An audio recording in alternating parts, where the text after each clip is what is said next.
did it feel out there, and just your thoughts after that match? Pretty interesting test for you. Yeah. I mean, it's first time playing one of the top fours, people say. Obviously knew it was going to be a tough task, and I was going to have to play my best tennis to have a chance. My strengths that I usually can count on, serve and forehand. I mean, I felt like I was hitting the ball actually all right from the back. Serve really let me down. I thought. I mean, obviously I needed to serve very well, if not my best, to give me a chance, because I mean, he's done this many times and makes you play a lot of balls, and so.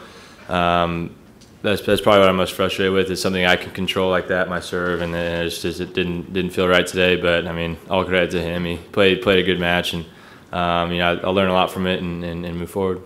Off the ground, I mean, the first 4 games, it looked like it was almost like he was just trying to get used to what you were throwing at him.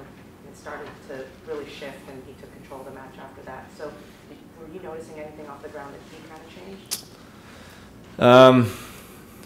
No, I mean, yeah. The first few games, I felt like I was in control of a decent amount of points. I was moving my forehand around well, and yeah, I mean, usually when you've never played someone, the first few games are kind of like that. You feel it out a little bit, and I thought he served well. So my returns, I wasn't getting him deep enough, and obviously against a guy like that, if you leave anything short, they're on it pretty quick and either into the net or taking control of the point fast. So.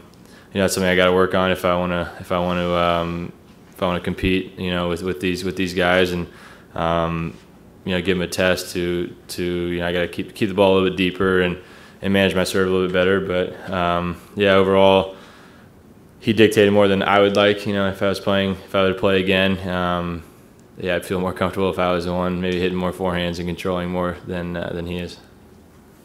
And Jack, obviously having not played a whole lot this year, what do you take from the tournament and also going forward? Yeah, I mean, obviously I had a few months off and a lot of things going on and off the court, and I came in obviously hoping to win matches and have a good run, but not really. If I lost first round to Lou, I wouldn't be totally devastated. If I made it to 4th round and played today like I did, then.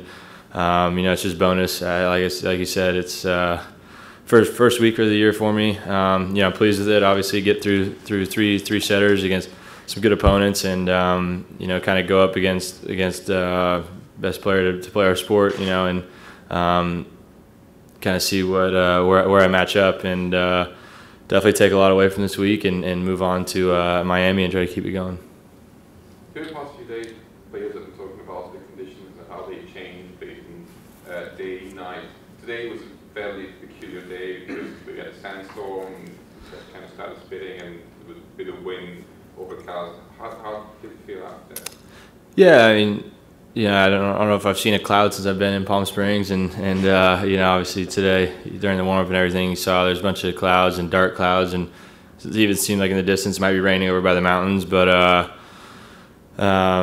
No, I would say just maybe a little windier, and definitely down in that stadium too. It tends to either swirl a little bit more, or you feel it a little bit more when it gets down in there and gets trapped and moves around. But I mean, overall, you're in Palm Springs playing best guy to play our sport, so I wasn't complaining. But conditions were a little bit different, and the new ball this year definitely is flying a little bit more, and it took some getting used to throughout the week. Got some doubles questions to ask you. First of all, what did it mean for you to capture a doubles title at Wimbledon, of all places, Wimbledon? And then can you talk about the rematch against the Bryans from that final?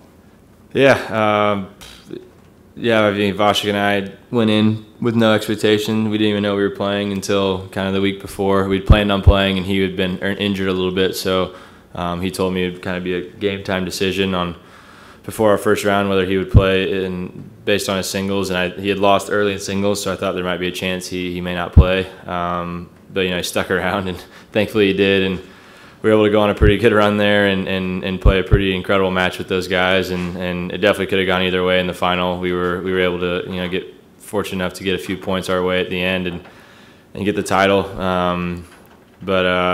I mean, it's always a tough match. Once again, playing the best guys to play doubles in our sport, and I've played them numerous times now, and they got us a few weeks later in Cincinnati.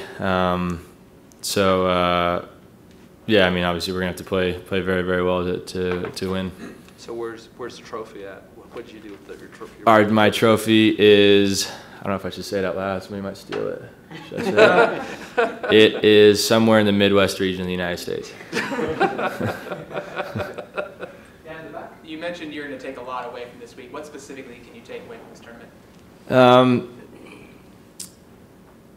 I mean, more than anything, maybe my physicality out there. You know, I've said it a few times this week that in the past I maybe had to conserve a little more energy than I was able to this week, and I put in a bunch of training weeks before I got here, almost 9 in a row off the court, where I was able to get myself in, I think, the best shape of my career, and I was able to regroup mentally and physically, and so I think going away from here, I know that I can trust my body, and I play a pretty physical, aggressive game, so I know I can stay in there as long as I need to. Obviously, doing 3 setters in a row, and I felt good today. Barring the result, but I felt good, so yeah, I think that's a pretty big confidence boost I can take away. Was the forehand that you hit to win the Wimbledon doubles? You hit it about 190 miles an hour. Is that by far your most memorable shot? You think about it a lot. I mean, I've seen the video a few times. Yeah, I've watched it a few times, but I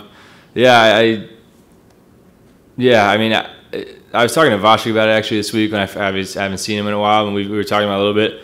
Still really doesn't feel like it happened. I mean, I watched the video, and it's like hard to remember being out there a little bit.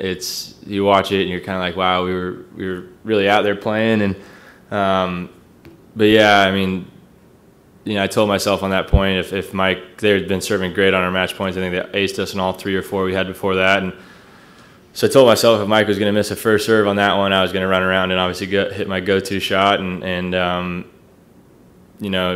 nobody probably wants to double fault on match points. I think he took a little bit more off the second, and was able to get around it, and I saw Bob move it a little bit, and I hit one of the best forehands of my career, if not the best, in that type of moment. And I actually hit a similar one in doubles here this week already, and we joke about it on the court. It kind of reminisce a little bit about last summer, but yeah, it was probably the most memorable shot so far. did you worry you might kill a linesman? No, It was more of a loop. I didn't hit it too hard. It was kind of in the air, and it dropped, last second, thankfully. Last question. Sorry. Jack, you're well connected with all the American guys. What's kind of the reaction to the news about Wayne Odesnik, and what's your personal reaction to it as well? Yeah, I saw it this morning.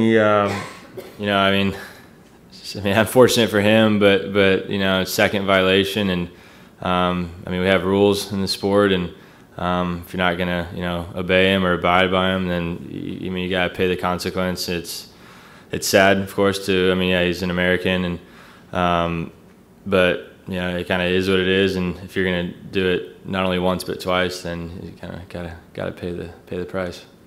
Yeah, last question. Yeah, there are guys who play both doubles and singles, but very few who compete for titles for both. Do you feel like you have to choose at some point? Haven't really thought about it a whole lot. I love playing doubles. Obviously, I play almost every week I can.